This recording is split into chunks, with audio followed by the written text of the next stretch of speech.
Welcome students, मैं LK. Jha Unique New Bharati Publication से आज आपको आधुनिक भारत का एक बहुत ही महत्वपूर्ण जो राज्य है और अंग्रेज के बीच जो उनका युद्ध हुआ, इनकी चर्चा करने के लिए उपस्थित हूँ।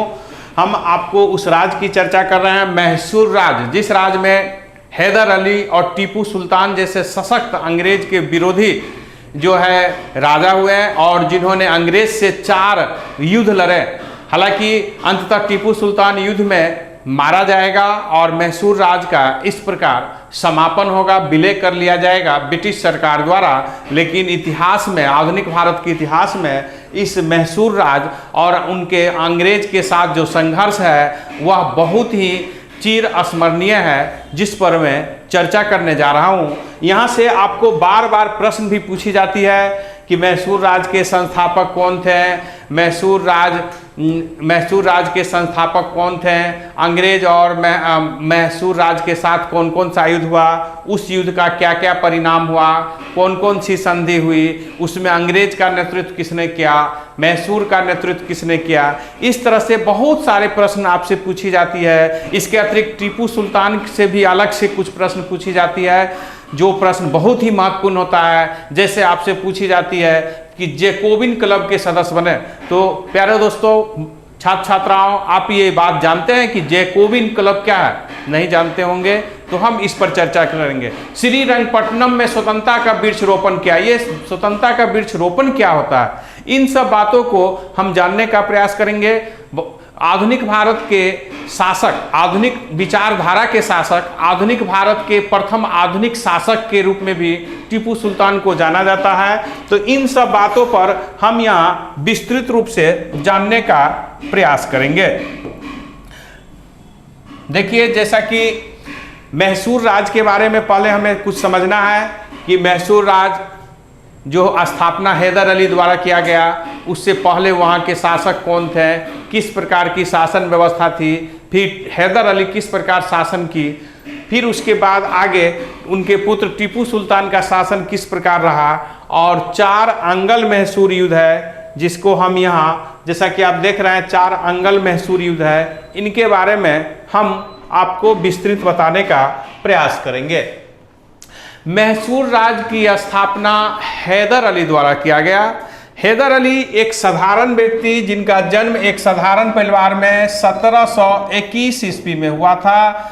जैसा कि आप जानते हैं कि 1782 ईस्वी में इनकी मृत्यु होती है। तो 1721 ईस्वी में एक साधारण परिवार में हैदर अली का जन्म हुआ था। हैदर अली एक साधारण सैनिक के रूप में मैसूर राज्य के सेवा में आ गए और एक उनकी बहुत बड़ी उपलब्धि रही, वह है 1755 ईस्वी में डिंडीगुल के ये फौजदार बन गए। फौजदार का क्या अर्थ होता है? फौजदार का अर्थ होता है जो जिला प्रशासक हो, यानी डिंडीगुल के जो प्रमुख थे। आज की तरह जो जिला प्रशासक की अलग अलग विभाग में बांटी हुई है शक्ति नहीं, फौजदार काफ़ी पावरफुल होते थे और डिंडीगुल मैसूर राज्य के सबसे महत्वपूर्ण अस्त्र शस्त्र की कारखाना थी। तो स्पष्ट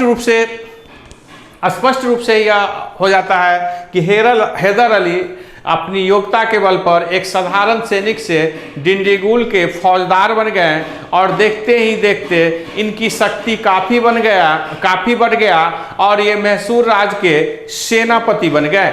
जब मैसूर राज्य के ये सेनापति बन गए, उस समय हम देखेंगे कि ये चिक्का कृष्ण राज जो विजयनगर सम्राट के अवशेष पर ये शासक है। चिक्का कृष्णराज बहुत ही कमजोर शासक है, उनकी अपनी कोई व्यक्तित्व नहीं है, प्रभाव नहीं है। उन पर प्रभाव डालने वाले 2 भाई हैं, देवराज और नंदराज, जो दोनों ब्राह्मण हैं। जैसा कि आप जानते हैं कि देवराज की उम्र अधिक होने के कारण अब नंदराज जो है वह सर्वोच्च स्थिति बना लिया है। अब वे राजा पर पूर्ण नियंत्रण स्थापित कर रहा है। हैदर अली यह स्थिति को भलीभांति देख रहा था, समझ रहा था और इस स्थिति में आप देखेंगे हैदर अली 1761 ईस्वी में चिक्का कृष्णराज को हटा देगा और जो ये हैदर अली मैसूर राज के सेनापति है अब वो मैसूर राज के शासक बन गए।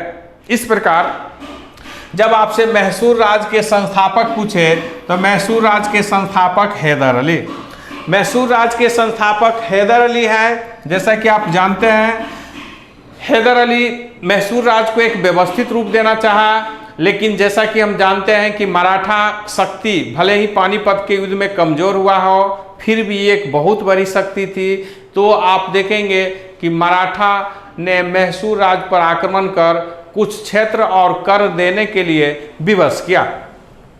हैदर अली ने कुछ कोरोमंडल के कुछ तटीय क्षेत्र पर विजय तो प्राप्त किया, लेकिन इनकी विजय बहुत महत्वपूर्ण थी, जिस विजय के द्वारा इन्होंने अपने राज्य को और विस्तार किया। जिस तरह सेंधा, चितलदुर्ग आदि क्षेत्र पर इन्होंने अधिकार कर लिया। मैसूर राज की राजधानी श्रीरंगपट्टनम थी, जो श्रीरंगपट्टनम कावेरी नदी तट पर है। हम देखेंगे कि आगे चलकर अंग्रेज और हैदर अली के बीच युद्ध प्रारंभ होगा और वह युद्ध जो 1767 ईस्वी में शुरू होगा। यहाँ से कुछ अंतराल के बाद हम देखेंगे कि अंग्रेज और हैदर अली के बीच 4 युद्ध होगी। हैदर अली, अंग्रेज और मैसूर राज के बीच 4 युद्ध होगी। हैदर अली के बाद उनके पुत्र टीपू सुल्तान शासक बनेंगे। हम लोग अब 4 अंगल मैसूर युद्ध के बारे में जानने का प्रयास करेंगे। प्रथम अंगल मैसूर युद्ध क्यों हुआ? तो प्रथम अंगल मैसूर युद्ध का मुख्य कारण था कि अंग्रेज आक्रामक हो गए थे। अंग्रेज के आक्रामक होने के कारण अधिक वह दक्षिण भारत में अधिक हस्तक्षेप करने लगा था, जिससे टीपू सुल्तान की समस्या बढ़ रही थी और टीपू सुल्तान जो उस क्षेत्र पर राज विस्तार कर रहा था, अंग्रेज उस पर लगाम लगाने का प्रयास किया। तो अंग्रेज के आक्रामक नीति के कारण प्रथम अंगल मैसूर युद्ध होगा। देखेंगे इस युद्ध में हैदर अली ने बहुत शूरवीरता का परिचय दिया, कई स्थानों पर अंग्रेज को पराजित किया। हालांकि अंग्रेज ने भी मैसूर राज की सेना को पराजित किया था, लेकिन फिर भी इस युद्ध में हैदर अली की स्थिति बहुत ही अच्छी रही और अंततः दोनों के बीच एक समझौता हुआ और वह समझौता है मद्रास की संधि। प्रथम अंगल मैसूर युद्ध की समाप्ति मद्रास की संधि के द्वारा होती है। जैसा कि आपको ध्यान देना है कि आपसे प्रश्न होता है कि प्रथम अंगल मैसूर युद्ध कब हुआ। कभी कभी ये 4 युद्ध है, इसकी मैचिंग भी आपसे पूछा जाएगा। कभी कभी 4 युद्ध और उस समय गवर्नर जनरल कौन थे, दूसरे शब्द में उस समय कौन सी संधि किस अंगल मैसूर युद्ध में हुआ। इस तरह से आपको यहाँ से जो ये 4 युद्ध है, यहाँ से आपको ढेर सारा प्रश्न जो है बनती है और जो विभिन्न परीक्षाएं में पूछी जाती है। तो इसलिए इस प्रश्न को थोड़ा गौर से देखें कि प्रथम अंगल मैसूर युद्ध की जो शुरुआत हुआ अंग्रेज की आक्रामक नीति के कारण, इसमें हैदर अली की स्थिति बेहतर रही और मद्रास की संधि के द्वारा दोनों एक दूसरे के जीते हुए क्षेत्र वापस कर दिए और दोनों एक दूसरे के सक्रिय मित्र हो गए। सक्रिय मित्र क्या होता है? सक्रिय का अर्थ होता है हर स्थिति में, हर कंडीशन में हम एक दूसरे के लिए काम करेंगे, यानी सैन्य सहयोग भी देंगे। यदि उन पर कोई आक्रमण करता है उस समय हम सहायता देंगे। जैसा कि अंग्रेज ने मद्रास की संधि द्वारा, जो मद्रास की संधि 1769 ईस्वी में हुआ, जिसके द्वारा अंग्रेज ने यह बताया कि हम इस बात का आश्वासन दिया कि यदि मैसूर राज पर मराठा का आक्रमण होता है तो हम निश्चित रूप से हैदर अली को सैन्य सहयोग देंगे, यानी सक्रिय सहयोग देंगे। हैदर अली को भी मराठा की बढ़ती हुई शक्ति से दक्षिण में एक शक्तिशाली मित्र की जरूरत थी और वह मित्र की जरूरत की पूर्ति मद्रास की संधि के द्वारा हो गया। तो हम देखेंगे कि एक ओर अंग्रेज को दक्षिण में मराठा के काट के रूप में हैदर अली का प्रयोग करने का मौका मिला, अवसर मिला। दूसरी ओर मराठा तो पहले ही पानीपत युद्ध में कुछ कमजोर हो गया था। इसके अतिरिक्त अंग्रेज को यह लाभ मिला कि दक्षिण में अपना प्रभाव अन्य क्षेत्रों पर बढ़ाने में पूरी तरह स्वतंत्र हो गए। इसके अतिरिक्त हैदर अली को यह लाभ मिला कि मराठा के बढ़ते हुए प्रभाव या उनको जो क्षेत्र छीनते थे, उनसे राजस्व लेते थे, उस स्थिति में हैदर अली को यह विश्वास हुआ कि हमें अंग्रेज जैसा मित्र मिल गया। लेकिन जैसा कि हम देखेंगे, एक बहुत बड़ी बात होगी और वह बात होगी कि 1771 ईस्वी में जब मराठा ने मैसूर राज्य पर आक्रमण किया तो हैदर अली ने अंग्रेज से अनुरोध किया कि मद्रास की संधि के अनुसार आप मुझे सैन्य सहयोग दीजिए। लेकिन अंग्रेज मराठा से उलझना नहीं चाहता था, इसलिए मराठा के विरुद्ध किसी प्रकार के सहयोग देने से अंग्रेज ने इनकार कर दिया। यहाँ से हम देखेंगे कि हैदर अली अंग्रेज के प्रति एक अलग नज़रिया बनाता है। जैसा कि हम जानते हैं कि भारत में अंग्रेज की जीत का मुख्य कारण था कि हम लोग में एकता की कमी थी। अंग्रेज मौकाप्रस्त थे, अवसरवादी थे, चलाक थे, चतुर थे और वे अपने लाभ के लिए कूटनीति का प्रयोग करते थे। भारतीयों क्षणिक लाभ के लिए लालची, लोभी, गद्दार होकर अंग्रेज के लिए कार्य किया करते थे। तो अब हम देखेंगे कि 1771 से हैदर अली, जो पहले अंग्रेज के प्रति अपने आप को काफ़ी बेहतर संबंध बनाने का प्रयास किया था, अंग्रेज के कट्टर दुश्मन हो जाएंगे। तो अंग्रेज की कट्टर दुश्मन अब हैदर अली हो गए, मैसूर राज हो गई। अब एक घटना घटित होती है जिसके बाद द्वितीय अंगल मैसूर युद्ध का कारण बनेगा। वह घटना है 1779 ईस्वी में माही, जो फ्रांसीसी बस्ती है। 1779 में जो माही फ्रांसीसी बस्ती है, जो हैदर अली के संरक्षण में है, उस पर अंग्रेज ने आक्रमण कर अधिकार कर लिया।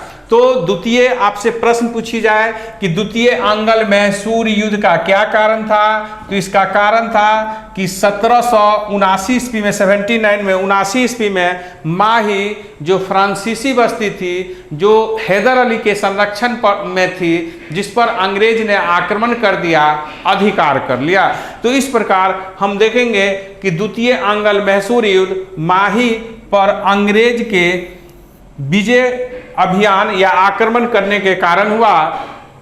यह युद्ध 4 वर्षों तक लड़ी गई। 1780 से 1784 तक 4 वर्ष द्वितीय अंगल मैसूर युद्ध हुआ।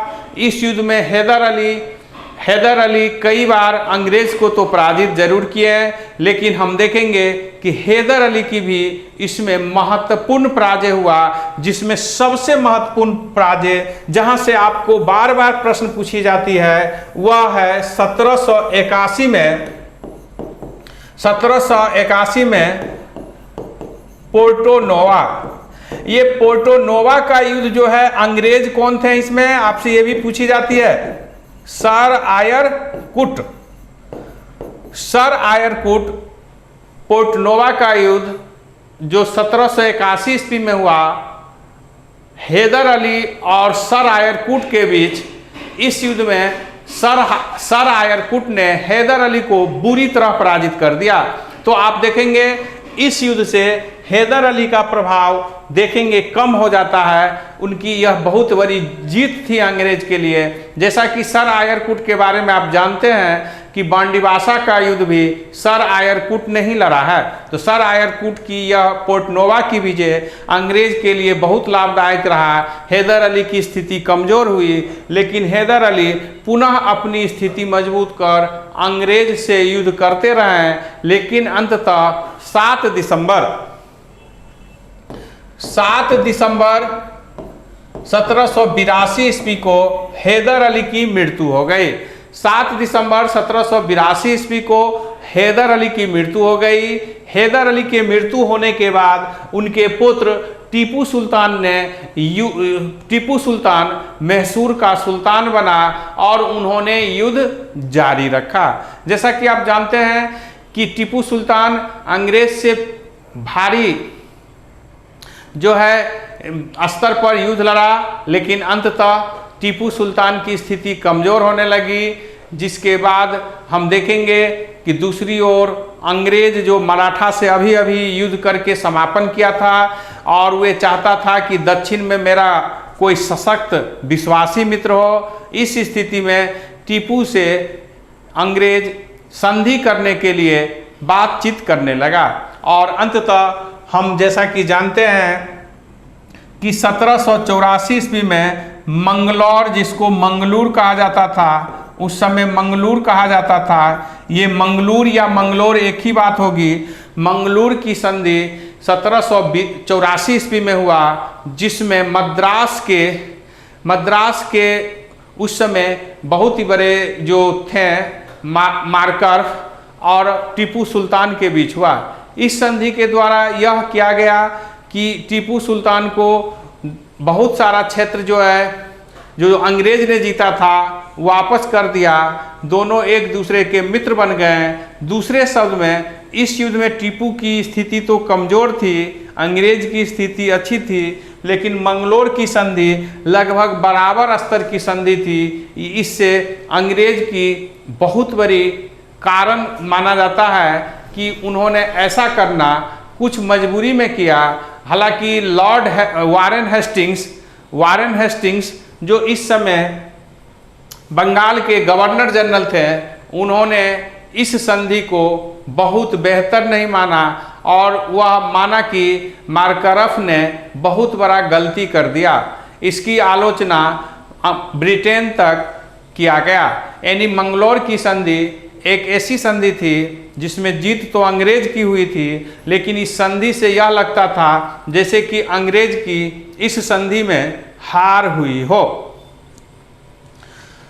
अब हम देखेंगे तृतीय अंगल मैसूर युद्ध। तृतीय अंगल मैसूर युद्ध से पहले हम टीपू सुल्तान पर कुछ बात करेंगे।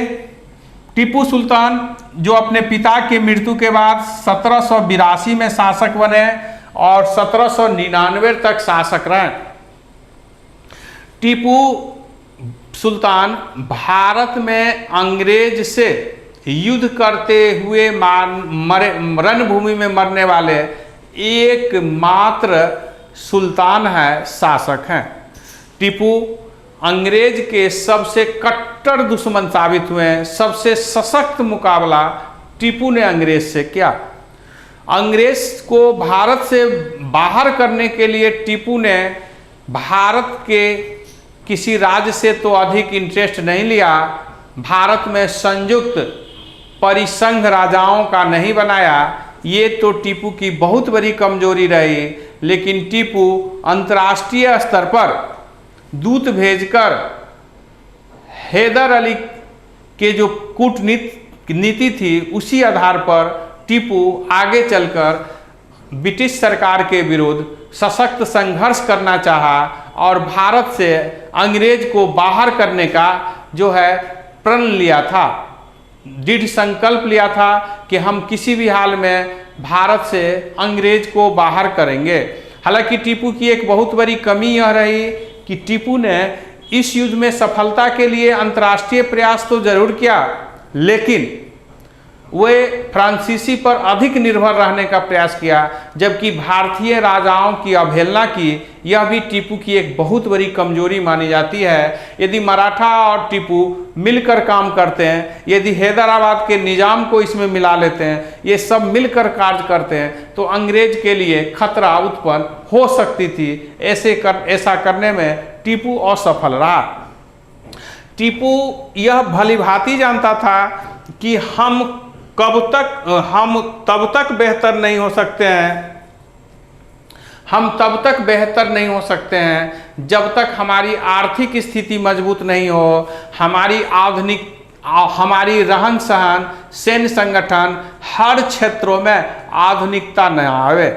इसके लिए टीपू सुल्तान ने बहुत सारा कार्य किया, जिस तरह आधुनिक मुद्रा उद्योग व्यवस्था, संचार व्यवस्था, अस्त्र शस्त्र की कारखाना, यूरोपियन पद्धति पर सेना गठित करने के लिए फ्रांसीसियों सहित अनेक देशों के बड़े बड़े अधिकारियों को रखें। इसके अतिरिक्त इन्होंने अंतर्राष्ट्रीय संबंध में मॉरिशस के गवर्नर, तुर्की यानी तुर्की के सुल्तान, अफगानिस्तान, ईरान आदि से भी ये बेहतर संबंध स्थापित करने का प्रयास किया। कहने का अर्थ है कि टीपू अंतर्राष्ट्रीय प्रयास से अंग्रेज को भारत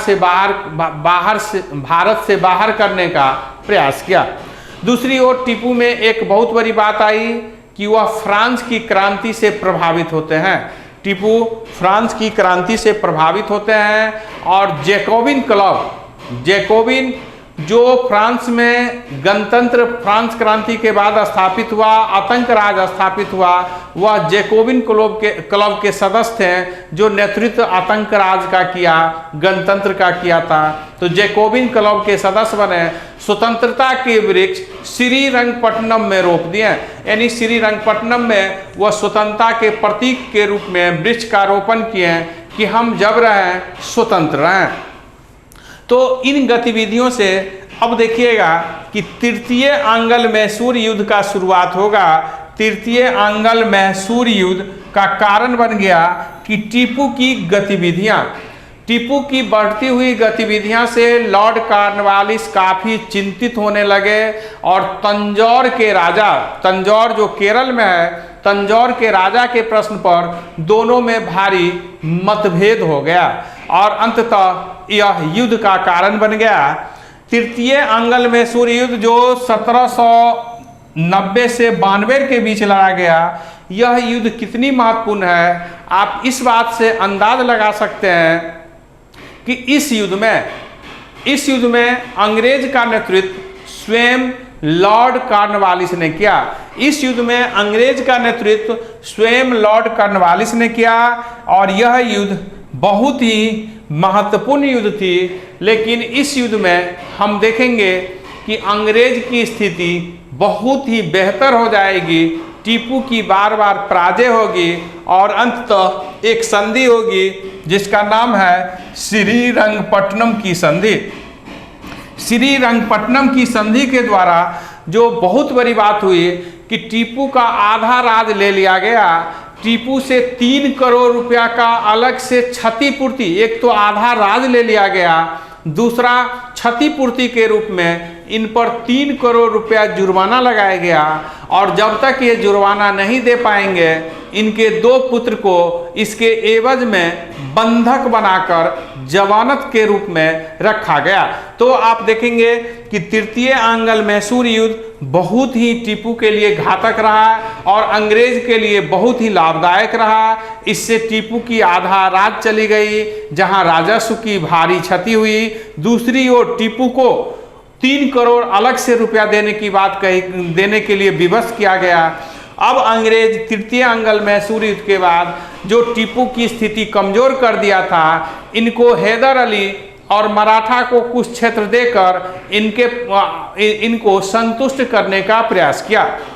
हम देखेंगे कि तृतीय आंग्ल मैसूर युद्ध में टीपू सुल्तान कमजोर तो जरूर हुआ, आर्थिक भारी क्षति हुई, संसाधन कम हो गई, लेकिन फिर भी वह भारत से अंग्रेज को बाहर करने के लिए अपने विचार को परित्याग नहीं किया, बल्कि और अधिक सशक्त रूप में, जैसा कि उन्हें संधि द्वारा कहा गया था कि आप कोई फ्रांसीसी को शरण नहीं देंगे, कोई हमारे विरुद्ध में गतिविधियां नहीं करेंगे। लेकिन जैसा कि हम जानते हैं कि टीपू जो है श्रीरंगपट्टनम की जो तृतीय आंग्ल मैसूर युद्ध के बाद संधि हुई और सशक्त रूप में और जो है कठोर मुकाबला करने के लिए अंग्रेज के विरुद्ध अपने को तैयार करने लगा।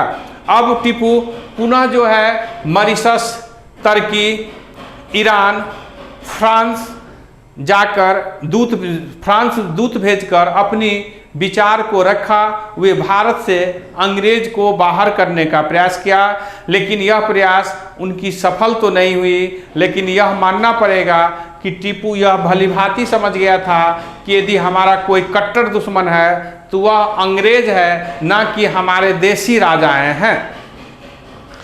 चतुरंगल मैसूर युद्ध, अब हम देखेंगे इसी परिणाम स्वरूप चतुरंगल मैसूर युद्ध होगी जो 1799 ईस्वी में हुआ। आपको ध्यान रखना है कि लॉर्ड ब्लेजली भारत के गवर्नर जनरल बनकर आए हैं, यानी जिन्हें हम बंगाल के गवर्नर जनरल कहते हैं, जो भारत के भी गवर्नर जनरल कहलाते थे। लॉर्ड ब्लेजली ने अब टीपू को जो अंतर्राष्ट्रीय प्रयास थी वह संधि तोड़ने का, उल्लंघन करने का आरोप लगाया और फिर अंतिम रूप से टीपू पर विजय प्राप्त करने के लिए विचार किया। अंततः उन्होंने यह विचार किया कि हमें अब समय आ गया है कि मैसूर राज को पूरी तरह ब्रिटिश भारत राज्य में विलय कर लेना चाहिए। यही कारण है कि लॉर्ड ब्लेजली ने अपने भाई आर्थर ब्लेजली को, आर्थर ब्लेजली वही है जो आगे चलकर नेपोलियन को पराजित करेगा निर्णायक युद्ध में। तो ये आर्थर ब्लेजली के नेतृत्व में एक सशक्त सेना अंग्रेज ने टीपू सुल्तान के विरुद्ध भेजा और टीपू पर श्रीरंगपट्टनम की संधि तोड़ने का आरोप लगाया। जैसा कि हम जानते हैं कि 1799 में श्रीरंगपट्टनम की युद्ध हुआ। आपको ध्यान रखना है कि तृतीय आंगल मैसूर युद्ध में श्रीरंगपट्टनम की संधि हुई और चतुरंगल मैसूर युद्ध में श्रीरंगपट्टनम की युद्ध हुई। श्रीरंगपट्टनम मैसूर राज की राजधानी भी थी। तो श्रीरंगपट्टनम के युद्ध में टीपू युद्ध करते हुए मारा गया। जैसा कि आप जानते हैं कि टीपू की मृत्यु जो है वह 4 मई 1799 को टीपू युद्ध करते हुए मारे गए। जैसा कि आप जानते हैं कि टीपू ने बड़ी शूरवीरता से लड़ा और टीपू की जो मृत्यु हुई वह अपने किला के बाहर, वह प्रवेश द्वार जो किला का है उसके बाहर युद्ध करते हुए मारे गए और जब तक जिंदा रहे अंग्रेज को किला में प्रवेश करने से रोकने में सफल हुए। तो स्पष्ट है कि टीपू अंततः अपने किला की रक्षा करते हुए शहीद हो गए। इन्हें राजाओं में शहीद होने वाला भी कहा जाता है। अब हम लोग इस प्रकार देखेंगे जो टीपू के जब पूरे राज्य छीन लिया तो अंग्रेज ने फिर चतुर चाल का परिचय दिया। इसको कुछ भाग जो है पड़ोसी राज्य को देकर अपने को संतुष्ट किया और वह वाडियार वंश के एक छोटे से बालक को शासक नॉमिनली रूप से नाम मात्र के लिए बना दिया। टीपू सुल्तान की महानता इस बात में है कि टीपू अंग्रेज के सबसे सशक्त मुकाबला करने वाला शासक था। यदि आपसे जब प्रश्न पूछा जाए कि अंग्रेज का सबसे सशक्त मुकाबला किसने किया, तो किसी यदि राज्य के सेंस में पूछा जाए तो उसका अर्थ होगा मराठा। लेकिन यदि कोई व्यक्ति विशेष के रूप में आपसे प्रश्न हो कि अंग्रेज का सबसे सशक्त मुकाबला किया, तो यदि 4 व्यक्ति का नाम हो तो वहां आपको आंसर देना है टीपू सुल्तान। लेकिन जब ये आपसे प्रश्न हो कि अंग्रेज का सबसे सशक्त मुकाबला किया, उसमें 4 राज्य का नाम हो, तो उसमें आंसर देना है मराठा। तो जब 4 राज्य में सशक्त मुकाबला किसने किया तो आंसर मराठा देंगे। और जब आपसे पूछा जाए कि सबसे अंग्रेज का सशक्त मुकाबला किसने किया व्यक्तिगत रूप से या कोई व्यक्ति विशेष में, तो हम टीपू सुल्तान देंगे। जब आपसे प्रश्न हो कि अंग्रेज का सबसे कट्टर दुश्मन कौन साबित हुआ, तो वह टीपू सुल्तान था। अंग्रेज का सबसे सशक्त मुकाबला करने वाला था। युद्ध करते हुए मारे जाने वाला एकमात्र अंग्रेज से भारत का शासक कौन था या सुल्तान कौन था, तो वह भी टीपू सुल्तान था। टीपू सुल्तान कौन सा भारत के शासक ने अंग्रेज को भारत से बाहर करने के लिए अंतर्राष्ट्रीय प्रयास किया, अंतर्राष्ट्रीय समर्थन प्राप्त करने का प्रयास किया, तो इसका भी आंसर होगा टीपू सुल्तान। तो टीपू सुल्तान आपके लिए बहुत ही महत्वपूर्ण है, जहां से बहुत सारे प्रश्न पूछी जाती है। हालांकि टीपू सुल्तान पर धर्म परिवर्तन कराने का आरोप लगाता है। जैसा कि एक पत्र में उन्होंने लिखा था कि लगभग 40,000 से अधिक हम हिंदुओं को धर्मांतर कर मुस्लिम बनाया है। तो जो भी हो धर्मांतर वो कराए हो, लेकिन मुस्लिम के लिए वो अंग्रेज के लिए सबसे कट्टर साबित हुए। हालांकि उनके पास में जो शारदा माँ की मंदिर थी श्रीरंगपट्टनम में, जो उनके घर से, उनके राजनिवास से कुछ ही दूर पर थी, उसको उन्होंने पुनर्निर्माण में आर्थिक सहयोग दिया था। गोविंद राज की मूर्ति भी उनके घर के बहुत करीब किला के बाहर थी।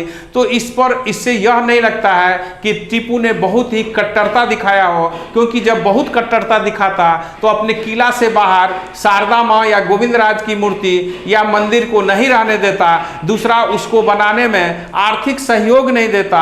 हाँ, यह संदर्भ विशेष रहा हो कि उन्होंने धर्मांतर किया हो। जो भी हो, हमें समझना है कि टीपू और हैदर अली दोनों ये समझ रहे थे कि अंग्रेज मेरा सबसे बड़ा दुश्मन है, और दोनों उनको बाहर करने के लिए प्रयास भी किए थे। जैसा कि हैदर अली का स्टेटमेंट था कि हम स्थल पर तो उनका दमन कर देंगे, लेकिन समुद्र को नहीं सुखा सकते हैं। इसका अर्थ हुआ कि समुद्र में अंग्रेज को हम कुछ नहीं कर सकते हैं। और एक बहुत ही चर्चित स्टेटमेंट है टीपू सुल्तान का कि 100 दिन भेड़ों की तरह जीने से अच्छा है एक दिन का जीवन शेर की तरह जीना। यानी हम यदि स्वाभिमान खोकर, मान सम्मान खोकर भेड़ों की तरह यदि हम 100 दिन जिए, उससे अच्छा है एक दिन का शेर की तरह मान सम्मान के साथ जीना। तो स्पष्ट है कि टीपू सुल्तान बहुत ही स्वाभिमानी पूर्वक युद्ध करते हुए मारा गया। इनकी सबसे बड़ी कमी थी कि वो भारत के राजाओं के साथ परिसंघ बनाने में असफल रहे और ये मुक्त फ्रांसीसी पर निर्भर रहे, जबकि फ्रांसीसी की स्थिति अंग्रेज के सामने समुद्र में बहुत अच्छी नहीं थी और न ही उसकी स्थिति भारत में अच्छी थी, क्योंकि भारत में तो बंडीबासा के युद्ध के बाद अंग्रेज ने फ्रांसीसी को पूरी तरह ध्वस्त कर दिया था। ऐसी स्थिति में फ्रांस पर निर्भर होना टीपू की बहुत बड़ी राजनीतिक चूक मानी जाती है। कूटनीति रूप से उनकी यह नीति बहुत ही असफल रही। तो जैसा कि आपने देखा कि इस तरह चतुर अंगल मैसूर युद्ध के बाद मैसूर राज का समापन होती है। आपको इस 4 युद्ध से बार बार प्रश्न पूछी जाती है कि वह युद्ध कब लड़ा गया, किसके बीच लड़ा गया, कौन सी संधि हुई, क्या परिणाम हुआ, कौन सा गवर्नर जनरल था और इस युद्ध का कारण क्या था। इन बातों को आपको ध्यान रखना है। इसके अतिरिक्त टीपू सुल्तान जो पहला भारत के आधुनिक राजा के रूप में भी जाना जाता है, उनका आधुनिक विचार था, इनसे संबंधित भी आपसे प्रश्न पूछा जाता है, जिस पर आपको ध्यान केंद्रित करना है। आप नियमित रूप से यूनिक न्यू भारती पब्लिकेशन की ओर से विभिन्न विषयों पर जो अधिकतम जहां से प्रश्न पूछी जाती है उन पाठ को आपको बताने का प्रयास की जा रही है। आप नियमित रूप से देख रहे हैं और यह इनको देखें और लाइक अवश्य करें, शेयर भी करें, क्योंकि बहुत ही लाभदायक है अपने मित्रों के बीच, और सब्सक्राइब करें। यदि किसी विषय पर कोई समस्या हो या कुछ सुधार की बात हो तो आप कमेंट करें। धन्यवाद।